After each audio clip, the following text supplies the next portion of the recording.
Bonjour tout le monde, j'espère que vous allez bien. Je suis Akouvi et aujourd'hui je fais mon partage thématique sur le bonheur.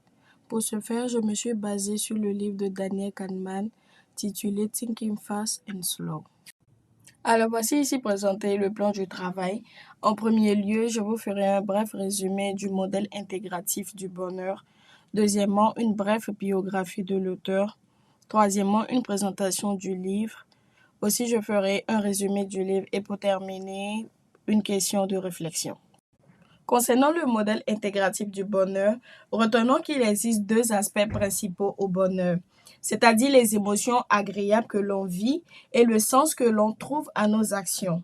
Il est à remarquer que les deux ne coïncident pas forcément, ce qui explique que les mesures du bonheur diffèrent selon ce que l'on utilise une méthode appelée le relevé des émotions agréables au fil du temps, ou l'autre encore qui est appelée l'évaluation de la satisfaction dans la vie.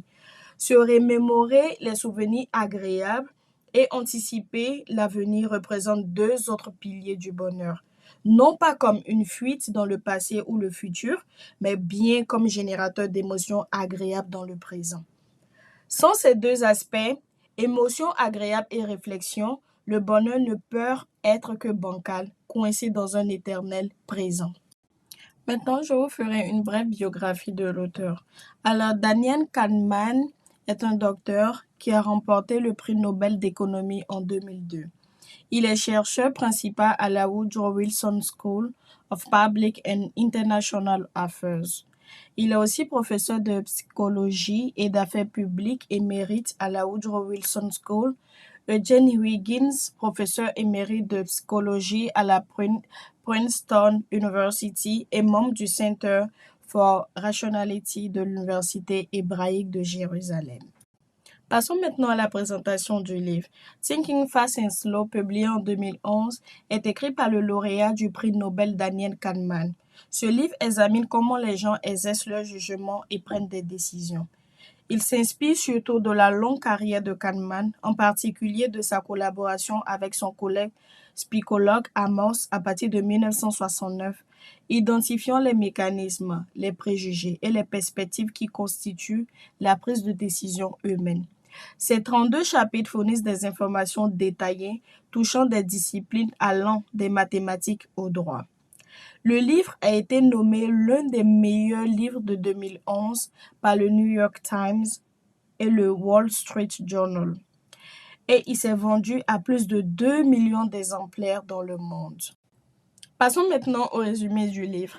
Dans ce livre, Kahneman présente l'esprit humain lors de la prise de décision à travers 3 types de lentilles, chacune représentée par une ou plusieurs parties du livre. Les premières et troisième lentilles reposent sur des caractères partiellement opposés et partiellement collaboratifs que Kahneman crée pour représenter les facettes de l'esprit humain. Dans la partie 1, il discute des deux systèmes de pensée, le système 1 et le système 2.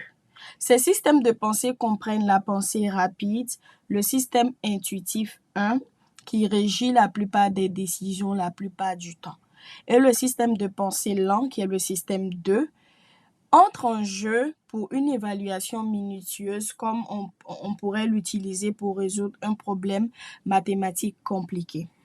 Dans la partie 5, Kahneman discute de 2 mois, qui peuvent être compris comme un mois expérimentant qui vit dans l'instant et un mois mémoriel qui est plus évaluatif et s'appuie sur le stockage de la mémoire des expériences passées. Entre ces deux présentations de l'esprit divisé, Kahneman discute d'un vaste éventail de processus psychologiques complexes qui constituent la façon dont les gens prennent réellement et souvent illogiquement les décisions. Donc, les parties 2, 3, 4 font le tour des heuristiques, des préjugés, des illusions et des aspects de la pensée humaine qui conduisent fréquemment à des décisions illogiques et à d'autres erreurs. La partie 4 passe en revue une grande partie du travail de Kahneman avec Amos dans le développement de la théorie des perspectives qui a montré les erreurs de la théorie économique alors dominante.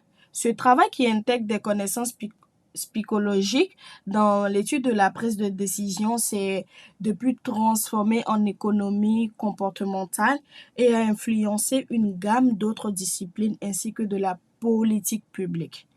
Dans certains cas, Kahneman et Amos ont été les premiers à révéler que certains préjugés ou illusions, et dans d'autres cas, ils se sont appuyés sur les découvertes des autres.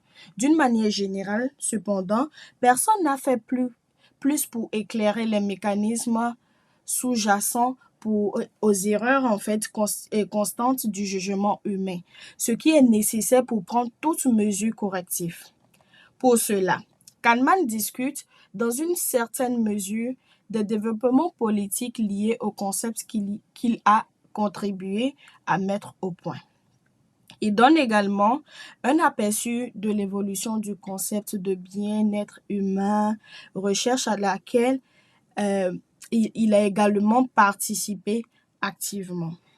Tout au long du livre, Kahneman offre des idées pratiques qui aideront les gens à comprendre de meilleures décisions, à éviter d'être induits en erreur et à concentrer leur énergie là où cela peut faire le plus de différence dans leur vie pour contribuer à leur bonheur.